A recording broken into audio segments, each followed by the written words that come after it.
سلام، شبتون بخیر یا هر موقع از روزتون که دارید اینو میبینید بخیر. به یک ویدیو آشپزی و روتین شب خوش اومدید. اینا خیلی عجیبه، خودم از خودم توقع نداشتم یه روز ویدیو آشپزی ببینم، ولی خب میخوایم با هم پاستا درست کنیم و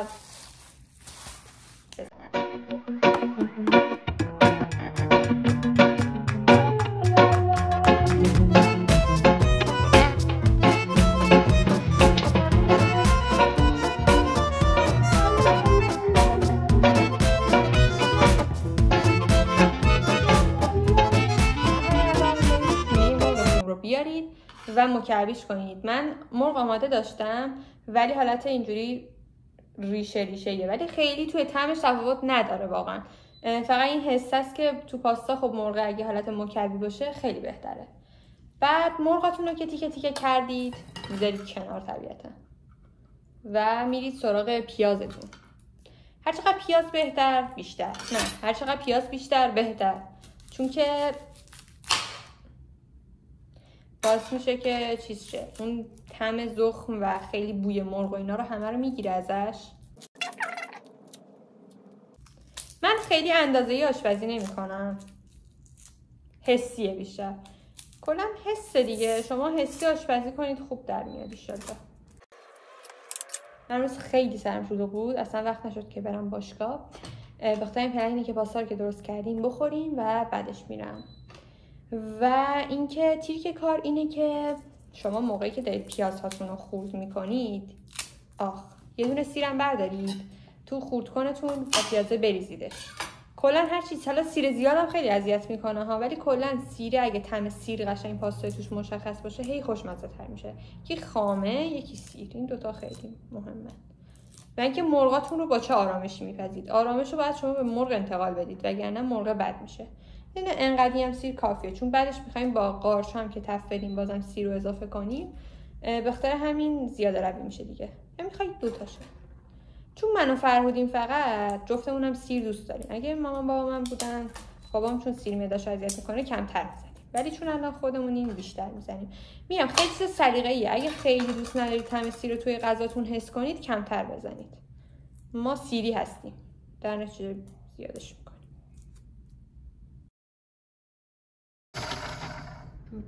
نکته بعدی که من بعد یکی دو بار پاستا درست کردم فهمیدم اینه که موقعی که دارید مرغتون رو آماده میکنید آبو بذارید بجوشه، وگرنه مرغتون و ملاتتون آماده میشه ولی ماکارونیتون آماده نشه.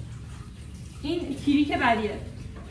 دوست داشتید، یعنی نه باید بزنید زردچوبه دل بخواهیه، ولی نمک رو توی آب ماکارونیتون بذارید.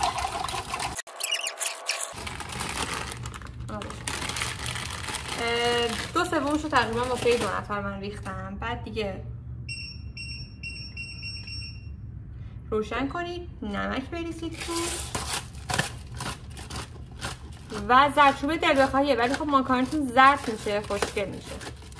یعنی فعلا ما فقط واسه زیبایی داریم این حرکت رو میزنیم.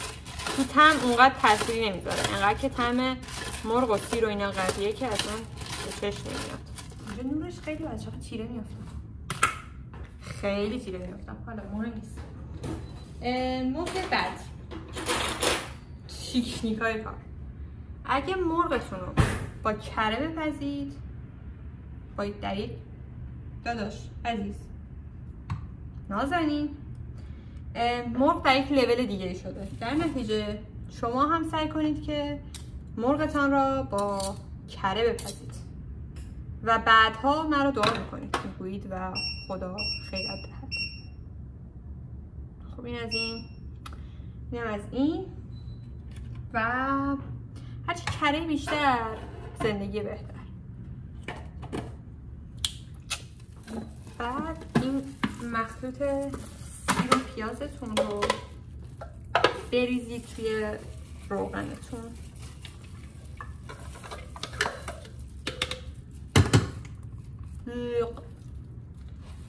دسته من به سیر حساسیت داره، هر موقع میخوره شروع میکنه مثل چی خاریدن. الان داره میخوره، دیر اقدام کردم دستکش بپوشم متاسفانه. این خورد شده. دیگه برای چی؟ اینه که شما میرید یک سیر دیگه هم با چاقو واچ میکنید. و اونم بعدا دوباره منو دعا کنید. نمک یادتون نره به پیازه بزنید، ولی زیاد نزنید. چرا؟ چون تو ماکارونیتون هم نمک ریختید دیگه. چه خبره؟ سلامتی هم چیزیه که ما باید در نظرش بگیریم. این از الان پیازام اوکی شد. بعد میایید مرغ چرا آب داره عزیز؟ میایید مرغ و سیری که دارید رو به ملات اضافه میکنید. توقع داشتم الان میریزم صدای خفن بده، نداد، ضایع شدید. اجازه پخت و پز میدیم. تو این فاصله بذارید واسهتون بگم تو این هفته چیکارا کردم به مناسبت اینکه یک شنبه و هفته تموم شده. بگم دره رو ببندم. بذارید تو این هفته بهتون بگم که چیکارا کردم، چیا دیدم. میتونم یه دوتا پادکست بسازم. یکی کلا راجع به پادکستایی که گوش دادم، بشینیم پادکستایی که گوش دادم رو دیس کنیم. نه کلا راجعشون حرف بزنیم چی یاد گرفتم و چی یاد میتونیم بگیریم. یکی این که حس میکنم کره بیشتر. یکی معرفی سریال و فیلم بذارم. و آره چون تو بخوام تو این ویدیو کلا هم راجع به پادکست بگم هم راجع به فیلم بگم هم آشپزی خیلی قراباتی میشه. هم شما قراره اذیت شید هم منم میگم این چیه که داری از خودت میگی. عزیز اینقدر دیگه من کره اضافه کردم. نازنین برو دیگه، چقدر کره وابسته است به قاشق. بفرکن این بخاره مثلا این مثلا آی یادم نبود داره. داشتم میگفتم تو فیلم میخوام واسهتون بگم این هفته بروکلین 99 رو دارم. یعنی این هفته پیش که یه سیتکامه ولی مال سال 2013، یعنی اونقدر جدید نیست ولی نسبت به سیتکامایی که بوده خب تقریبا اونطوری حساب میشه. و نظر راجبش اینه که باحال واقعا، یعنی خیلی سرگرم کننده است و خوبیش اینه که هر اپیزودش حداقل حدوداً 20 دقیقه ایناست و باعث میشه که مثلا شما بین تایم استراحتتون حتی موقعی که دارید درس و اینا میخونید اون تایم استراحتتون رو مثلا دوتا یکی کنید و بشینید یه اپیزودش رو ببینید که واقعا سرگرم کننده است به نظر من. و کلا مدل صحبت کردنشون و لنگویجی که توش استفاده میشه جالبه، یعنی خیلی خودمونیه و کلا باحال فیلمش، موضوعش هم جالبه. و میگم من تو سیتکامایی که تا الان دیدم اینو خیلی بیشتر از بقیه دوست داشتم. میتونه موضوعش ببین 8 فصله، طبیعتا شما به فصل 7 اینا میرسید یکم خسته کننده میشه. مثلا بفرض من حتی یانگ چلدرن هم که انقدر میگفتن که خسته کننده نمیشه و اینا رو میدیدم، به فصلای مثلا 6 5 رسیده بودم اینجوری بودم که خب دیگه همش یک چیزه. مثلا شرلوک قراره باهوشه باشه، همه چی رو بفهمه، یه سری ها زایشه، اون دختره مثلا اینجوری میدونی خیلی میرسی همه چی قراره بخوره رو چه فضا رو معنوی کرده.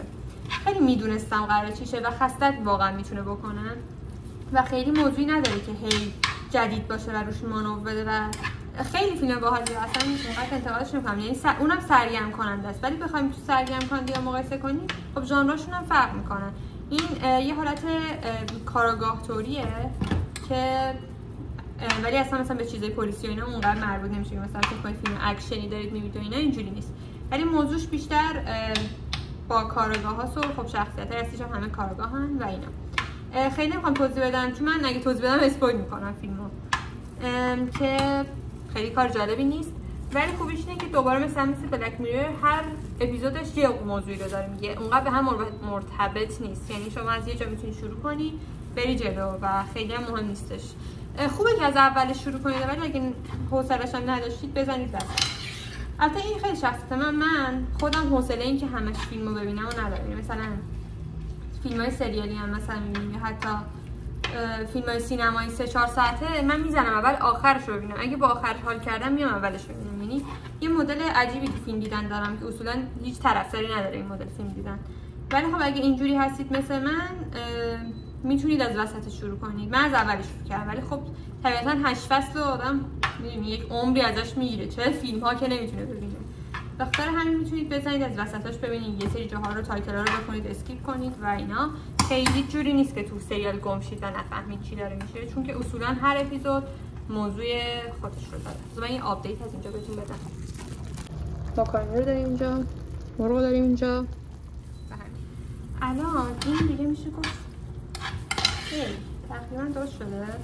اینم دیگه میذارم میپزه. بعد مرغ رو یه تستی میزنم ببینم قشنگ کم سیر گرفته یا نه. خیلی مهمه که مرغاتون قشنگ کم سیر گرفته، اگه نه پاستا رو هواست.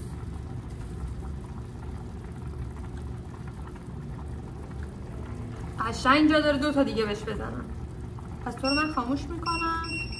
بازم سیر میزنیم بهش. این میگم حسیه. وقتی مرغاتون درست شد یه تست بزنید از مرغ ببینید سیری که داره مورد علاقتون هست یا نه، و اگه مورد علاقتون نبود هر چقدر خواستید همین یه دونه 2 تا اضافه کنید تا ببینید که به کجا میرسید. سلام.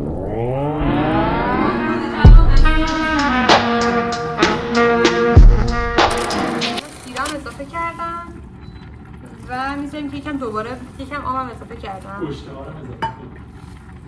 ها؟ یه بار دیگه بگو جان من نگه. خیلی باید فکر کنید داشت. یه بار دیگه بگو جون من. گوشته‌هارم اضافه کنید. اوه. یعنی چی بود؟ با گرفتم، یعنی اصلا دست تغییرم به غذام بده.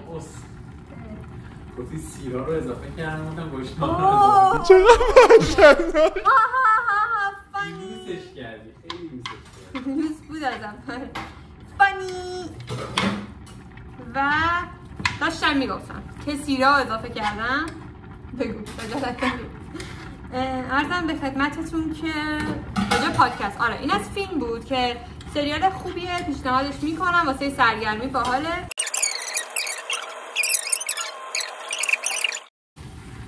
آقا مرغمون عالی شد، اونمونم پخت دیگه. خاموش باید بکنید با کارینه رو که نچله لخشه. نچله واژه درستیه؟ منظورم که اصلا باز نشه، چلونده نشه، از واژه چلونده شدن. این الان مرغمونه، اونم پاستا هست و الان با بریم قارچا رو بهش اضافه کنیم. حالا آبیشم و اگه جعفری هم دارید اگه اضافه کنید کار جالبی کردید. آره خلاصه که جعفری هم اگه دوست داشتید بزنید خیلی باحالش میکنه. دیگه قارچاتون هم اضافه کردید، بعد خامه بزنید و شیر. خامشم آخه من واقعا نمیدونم، حسی میزنم نسبت به مرغی که دارید بزنید، ولی خب چرب باشه پاستا به چربی حال میده دیگه. من از این الان تقریبا 2/3 رو میریزم توش و 2/3 یکم کمتر از 2/3 رو و شیرم بهش اضافه کنید، بعد هم بزنید. بعد اگه حس کردید که مثلا ملاتش کمه خب طبیعتا میتونید باز هم خام اضافه کنید. در مرحله آخرم باید چیز بزنید، پنیر پارمزان اضافه کنید بهش، ولی اون خیلی دیگه مرحله قشنگ آخره. مثلا من الان اضافه کردم، حس میکنم که خامش تا پیششه اضافه کنیم. خیلی من حسی آشپزی رو بردم جلو دیگه و دقت کنید که فقط غرق بشه در خامه و شیرم اونقدر زیاد نریزید. الان بهتون نشون میدم چه اتفاقی در این جا افتاده. مثلا من الان اینو میذارم دیگه بیشتر از مثلا 2-3 دقیقه دیگه بجوشه، بعد پنیر رو بهش اضافه میکنم و همین به همین راحتی. در این فاصله پادکستم کامل کنم.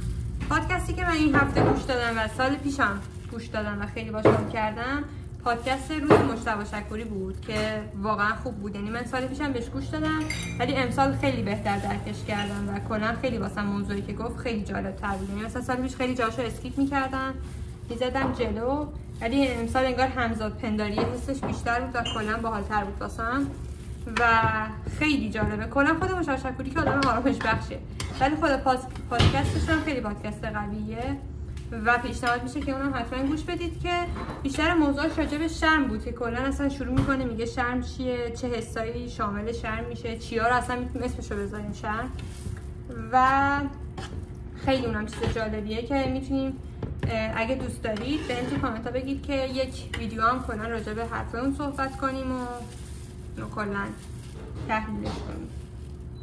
من بازم دارم کامل اضافه میکنم، گفتم اطلاع بدم بهتون. تموم دیگه، بذارید که این در خامه غرق شه دیگه به زندگیش برسه.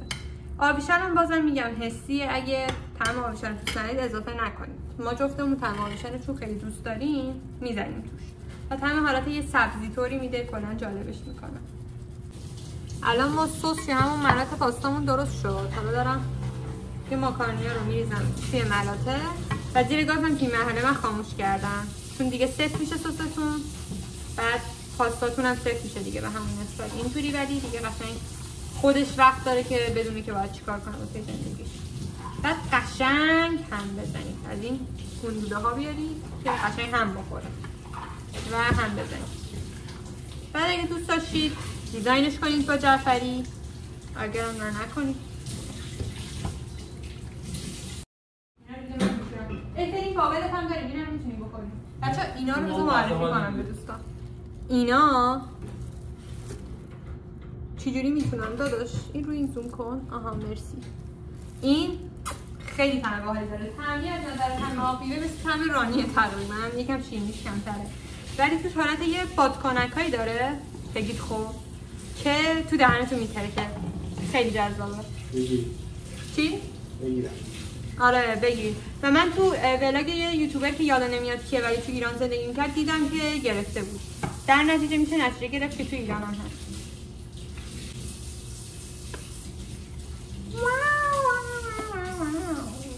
واقعا خوب شد. بو بو بو بو. ببخشید جعفریش خیلی بد شکله، به خاطر این همین از تو فریزر اومد بیرون.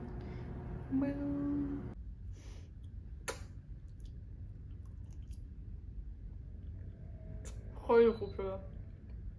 یه پرتام بگو. نه آشپزم باید تعریف کنم. الان توف میکنه میرون. فری ادا در نیار. خیلی خوب شد. فر واقعا داری میگی؟ خیلی خوب شد. عالی. تمامش کن زودتر، قطعش کن. واقعا داری میگی اینقدر بده؟ خیلی خوب. حالا خدا اینو جدی بگو. حس کن بابا مسخره بازی در نیار، انگار فعلا شنوندگان و بینندگان محترم نمیدونن تو مسخره ای، فکر کنم داری جدی میگی. واقعا خوشمزه است. نوکرم. ممنونم ازش. چکرم. نه نیازم بود بگی الان. مرسی شما مزه دادی.